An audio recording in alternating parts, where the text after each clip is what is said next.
Everyone, welcome to अलिंसा के classes. I am Ratnesh. तो हम लोग सॉल्व करेंगे एग्जाम्पल नंबर 11 ऑफ एक्सरसाइज 1.2। देखते हैं क्या पूछा गया है या फिर क्या शो करना है। कह रहे हैं show that the function F कहाँ से कहाँ तक है, रियल टू रियल है, defined as F X is equal to X square. Defined किया गया है F X is equal to X square is neither 1 nor on 2। ये जो फंक्शन डिफाइंड है, क्या शो करना है हमने इसमें कि ना तो ये हमारा 1 है और ना ही हमारा ऑन 2 है।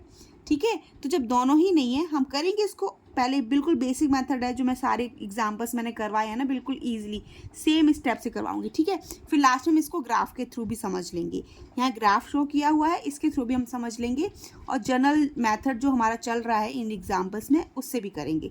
तो चलिए स्टार्ट करते हैं। फिर फंक्शन है आपका real to real and defined है F X is equal to X square. ठीक है, बस अब हम क्या करेंगे, जो हमारा जनरल मेथड होता है जैसे कि मैंने लास्ट एग्जांपल्स भी किए हुए हैं, पहले उससे समझेंगे। ठीक है, फिर ग्राफ की हेल्प से भी समझ लेंगे, बहुत अच्छे से समझ आ जाएगा। जो भी मेथड सही लगे उसको यूज़ कर लेना। देखते हैं, रियल टू रियल गिवन है तो हम क्या करेंगे, रियल में इंटीजर्स ले लेते हैं। सारे रियल्स तो क्या ही लेंगे, हम इंटीजर्स ले रहे हैं। 0, -1, -2, -3 एंड सो ऑन। यहाँ पर हमने ले लिया +1, 2, 3, 4 एंड सो ऑन, है ना। 0, -1, -2, -3 and so on, 1, 2, 3, 4 and so on. Okay, real numbers ही हैं हमारे, लेकिन हमने क्या शो किया है, यहाँ पर इंटीजर शो कर लिए। हमें पता चल जाएगा, आइडिया पड़ जाएगा। कोई से भी नंबर ले लो, रियल तो हमारे पास बहुत सारे इन्फिनाइट नंबर्स होते हैं। ठीक है, क्या लोगे, बेटर है कि हमने ये इंटीजर्स ले लिया, हम इन्हीं से सीख लेंगे। ठीक है, हमने क्या कॉन्ट्रडिक्ट करना होता है कि हाँ बताना होता है कि ये फंक्शन हमारा 1 क्यों नहीं है, ऑन 2 क्यों नहीं है, बात खत्म। ठीक है, तो सबसे पहले आप क्या करोगे, -1 पुट करके देखते हैं। f-1 पुट करोगे जैसे ही आप, तो आपको क्या मिलेगा, 1 मिलेगा। फिर आप क्या करोगे, 1 पुट करके देख लो क्या मिल रहा है, 1 मिल रहा है। आपको समझ गए, आप समझ गए कि यहाँ डिस्टिंक्ट एलिमेंट की डिस्टिंक्ट इमेज नहीं आ रही है, अलग अलग एलिमेंट्स की अलग अलग इमेज नहीं आ रही है। तो जब अलग अलग एलिमेंट्स की अलग अलग इमेज नहीं आती है तो फंक्शन हमारा कैसा हो जाता है, फंक्शन हो जाता है हमारा मैनी वन। ठीक है, तो मैनी वन हमको यहीं से शो हो रहा है, बाद में हम समझ लेंगे, अभी ग्राफ के थ्रू अभी हम करते हैं सिर्फ। ठीक है, फिर आप कहेंगे मैम पता नहीं क्या समझा रही हैं, तो हम प्रॉपरली करेंगे। फिर मैं क्या कर रही हूँ, F2 पुट किया। जैसे ही मैंने F2 पुट किया, आपको पता है क्या मिलेगा, 4 मिलेगा। मैंने F-2 पुट किया तो क्या मिलेगा, ये भी 4 मिला। ठीक है, 0 पुट कर लिया तो क्या मिला, 0 मिला। बस यहीं से क्लियर हो जाएगा, यहीं से समझ आ जाएगा। 0 की इमेज क्या आ रही है, 0, -1 की इमेज क्या आ रही है, 1, और 1 की इमेज क्या आ रही है, 1। ठीक है, मैनी वन होते दिख रहा है आपको, मैनी वन हो गया। मतलब कि सेट ए के सभी डिस्टिंक्ट एलिमेंट की सेट बी में डिस्टिंक्ट इमेज आनी चाहिए। मतलब यहाँ पर जितने भी एलिमेंट्स हैं, सब जितने भी अलग अलग एलिमेंट्स हैं, सभी की अलग अलग आपको क्या मिलनी चाहिए, इमेज मिलनी चाहिए किसमें, सेट बी में। अगर वो नहीं मिलती है, डिफरेंट एलिमेंट की डिफरेंट इमेज अगर आपको नहीं मिलती है ना, तो फंक्शन आपका कैसा हो जाता है, मैनी वन हो जाता है। क्यों, क्योंकि -1 की इमेज भी 1 मिल रही है और +1 की इमेज भी आपको 1 मिल रही है, तो फंक्शन कैसा हो गया, ये मैनी वन हो गया। ठीक है, तो ये 1 नहीं रहा, हमको यहीं से दिख गया। ठीक है, एक और एलिमेंट हमने 2 लिया था, उसको भी पुट करके देख लेते हैं। -2 लिया था तो क्या मिला था, 4 मिला था। आप +2 लेंगे तब भी आपको क्या मिल रहा है, 4। 2 एलिमेंट्स मिल गए। ऐसे आप लेते जाओगे ना तो आपको माइनस प्लस की बहुत अच्छे से पता है, स्क्वायर है तो क्या मिलेगा, पॉजिटिव नंबर्स ही मिलेंगे सारे। ठीक है, तो फंक्शन तो आपको क्या दिख रहा है, मैनी वन, तो मैनी वन है ये। ठीक है, सिंस आप लिख भी दो, since f-1 is equal to f1 is equal to क्या मिल रहा है, 1 मिल रहा है। Therefore function is many one, so function is not on 2, not 1 तो फंक्शन आपका कैसा है, मैनी वन हो गया। तो क्या होगा, 1 नहीं होगा, सिंपल, हैंस प्रूव्ड। हमने प्रूफ कर, अब हमने कुछ प्रूफ नहीं करना, क्योंकि जब हमारा 1 है ही नहीं तो हम प्रूफ क्या करेंगे, कुछ नहीं करेंगे। हमने दिखा दिया कि -1 और 1 की इमेज क्या आ रही है, 1 आ रही है, सिंपल, मैनी वन हो गया।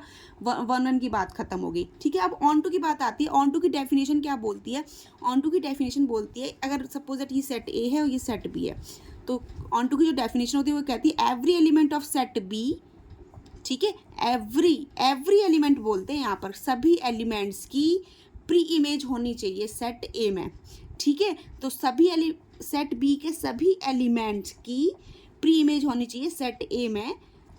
जहाँ पर एक भी एलिमेंट यहाँ रह जाता है ना, तो हमारा कैसा हो जाता है फंक्शन, वो ऑन टू नहीं रहता, ठीक है। क्योंकि यहाँ डेफिनेशन का फर्स्ट वर्ड ही है आपका every element of set B.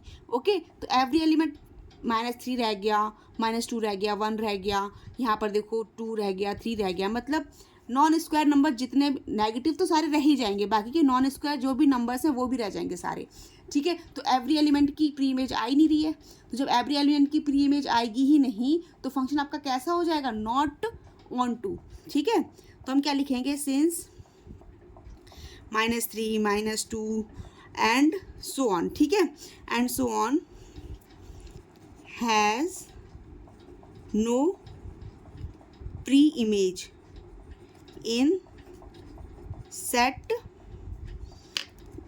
क्या लिखेंगे, क्योंकि सेट तो आपका रियल टू रियल ही है, ठीक है। हैज़ नो प्री इमेज लिख दिया, देयरफॉर फंक्शन आपका कैसा हो गया, therefore function is not onto. तो फंक्शन आपका ऑन टू भी नहीं है। तो जब आपका फंक्शन ऑन टू भी नहीं है, 1 भी नहीं है, हमने प्रूफ कर लिया, बस आप यहीं से दिखा दोगे प्रूफ्ड है यहाँ से कि आपका फंक्शन कैसा है, ना तो 1 है और ना ही ये ऑन टू है। क्यों है, हमने यहाँ से भी देखकर समझ लिया, ये भी एक्सप्लेन कर लिया, यहाँ से भी समझ लिया, बहुत अच्छे से समझ आ गया। अब हम एक और मेथड देख लेते हैं with the help of graph, मतलब ग्राफ के मेथड से भी सिखा दे रही हूँ, ठीक है। कहीं भी जो भी मेथड सही लग रहा है वो यूज़ करो, लेकिन हाँ रिलेशन फंक्शन बहुत अच्छे से आना चाहिए, मेरा तो यही है। सारे कॉन्सेप्ट मैं अच्छे से बताऊँगी आपको, रिलेशन फंक्शन में कोई डाउट प्रॉब्लम होगी ही नहीं, ठीक है। ये हमने ले लिया x, ये x डैश हो गया, ये हो गया हमारा y और ये हो गया हमारा y dash. Okay, first thing is that कि जो आपकी इक्वेशन है ना, ये आपका अपवर्ड पैराबोला बनाती है। बहुत अच्छे से सीखा होगा क्लास 11th में आपने, अपवर्ड पैराबोला हो गया, ठीक है। ग्राफ देखकर ही आप बता सकते हो कि ये फंक्शन ना तो 1 है और ना ही ऑन टू है। क्यों बता सकते हो, देखो अभी हम ग्राफ से बता रहे हैं। देखो जो भी आपका 1 ग्राफ होता है ना बेटा, जो भी 1 ग्राफ होता है, ये ऐसे लाइन आपकी कैसी होती है, स्ट्रेट लाइन क्या है आपकी, 1 भी होती है और ऑन टू भी होती है। क्यों होती है, क्योंकि यहाँ y की एक वैल्यू के लिए x की एक वैल्यू है, हर y की वैल्यू के लिए एक वैल्यू दिख रही है आपको, हर जगह कहीं भी 2 वैल्यूज़ दिख रही हैं, x की 2 वैल्यूज़ के लिए y की एक वैल्यू दिख, यहाँ पर x की 2 वैल्यू के लिए y की एक ही वैल्यू दिख रही है, ठीक है। x की 2 वैल्यूज़ हैं, y की एक है, तो ये मैनी वन हो गया। तो यहाँ पर आपको एक x की वैल्यू, ये x की वैल्यू, y की वैल्यू, x की वैल्यू, y की वैल्यू एक ही मिल रही है ना। सेम यहाँ पर नेगेटिव साइड भी जब आप जाओगे ये, तो आपका फंक्शन जब भी आपका ग्राफ इस टाइप से जाता है कि एक x की वैल्यू के लिए सिर्फ y की एक वैल्यू होती है, तो फंक्शन आपका क्या हो जाता है, 1 हो जाता है। तो फंक्शन ही आपका 1 है, ठीक है। लेकिन इस वाले ग्राफ में क्या हो रहा है, x की 2 वैल्यूज़ के लिए 1 एंड -1 के लिए आपको क्या मिल रहा है, 1 ही मिल रहा है, ठीक है। तो क्या हो गया, ये मैनी वन हो गया ना, सही से बना, मैनी वन हो गया, क्योंकि x की 2 वैल्यूज़ के लिए y की एक ही वैल्यू आ रही है। ऐसी x की बहुत सारी वैल्यूज़ होंगी, इन्फिनाइट वैल्यूज़ होंगी x की, जहाँ पर y की आपको क्या मिलेगी, एक ही वैल्यू मिलेगी।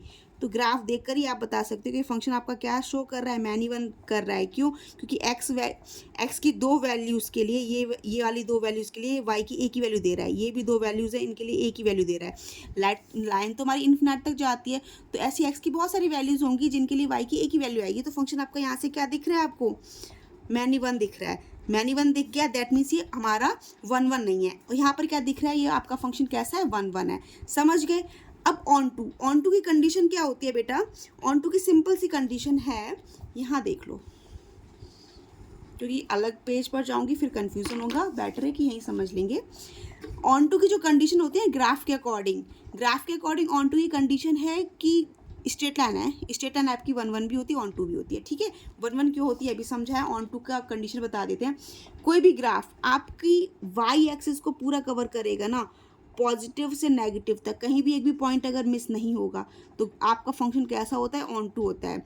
फॉर एग्जाम्पल स्ट्रेट लाइन आपकी इन्फिनाइट टू इन्फिनाइट जाती है ना, तो y की सभी वैल्यूज़ को कवर करती है, पॉजिटिव साइड भी और नेगेटिव साइड भी। तो फंक्शन आपका कैसा हो जाता है, ऑन टू हो गया, ठीक है, ऑन टू हो जाता है, कोई भी एक भी वैल्यू मिस ना हो y एक्सिस की, ठीक है, ना तो पॉजिटिव ना नेगेटिव, तो आपका फंक्शन कैसा हो जाता है, ऑन टू हो जाता है। बट यहाँ पर इस ग्राफ में देखो आपको y की सिर्फ कैसी वैल्यूज़ मिल रही हैं, पॉजिटिव मिल रही है, नेगेटिव साइड तो आ ही नहीं रहा ग्राफ, नेगेटिव साइड तो ग्राफ आया ही नहीं है। तो जब नेगेटिव साइड ग्राफ आया नहीं, ये सारी वैल्यूज़ रह गई हमारी, जो भी ये रियल नंबर्स थे इनमें इन वैल्यूज़ के आपकी कोई भी आई, आपकी प्री इमेज तो है ही नहीं, इसके लिए प्री इमेज कैसे आएगी जब ग्राफ ही नहीं है यहाँ पर नेगेटिव साइड, ठीक है। तो आपका ये जो ग्राफ है नेगेटिव वाई एक्सिस को कवर नहीं कर रहा है, तो जब कवर नहीं करेगा तो ये आपका कैसा हो जाएगा, नॉट ऑन टू हो जाएगा, ठीक है।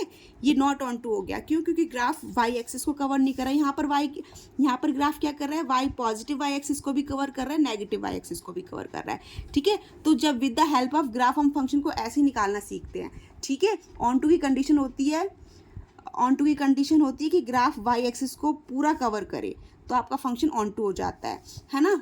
और 1 की कंडीशन होती है कि x की एक वैल्यू के लिए y की एक ही वैल्यू आनी चाहिए, ठीक है। जहाँ y की दो वैल्यूज़ आ गई, ओ सॉरी, जहाँ पर y की एक वैल्यू के लिए x की दो वैल्यूज़ आ गई, तो वहाँ क्या हो जाता है, फंक्शन आपका मैनी वन हो जाता है, ठीक है। बहुत अच्छे से समझ गए होंगे, फिर भी अगर कोई डाउट होगा तो आप मेरे से कमेंट बॉक्स में कमेंट करके पूछ लेंगे। वीडियो अच्छा लगा हो तो लाइक शेयर एंड सब्सक्राइब करना मत भूलिए। Thank you for watching, bye bye.